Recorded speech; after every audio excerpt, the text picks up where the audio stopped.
Hello, if we haven't met before, my name is Christine Morgan, and I am a pelvic floor physical therapy assistant and also a massage therapist.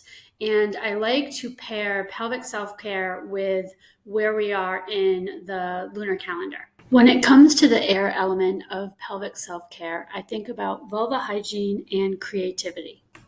This video is going to cover the top 3 mistakes I see women making for their vulva hygiene. Mistake number 1 is washing your vulva with soap. The vulva should only be washed with cool to lukewarm water. It does not need anything else. You don't need to use anything like bubble baths or feminine hygiene products, powder, or any perfumed creams or soaps.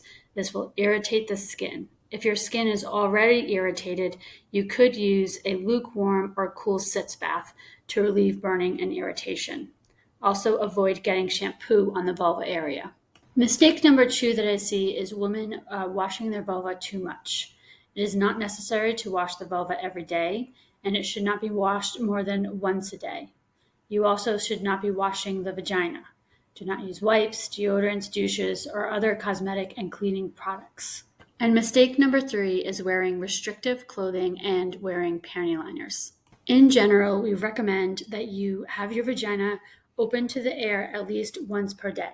What this could look like is that you do not wear underwear or pajamas at night when you're going to bed, or when you come home, you could put on a skirt or something that has the vagina open to the air. If you are seeking effective treatment for vulva problems, here are some coping measures to relieve symptoms and prevent further irritation. You could wear all cotton underwear as seen here, and you could double rinse underwear and any other clothing that comes into contact with their vulva. You can use dermatologically approved detergents such as Purex or Clear. Arm & Hammer Sensitive Skin are all free and clear.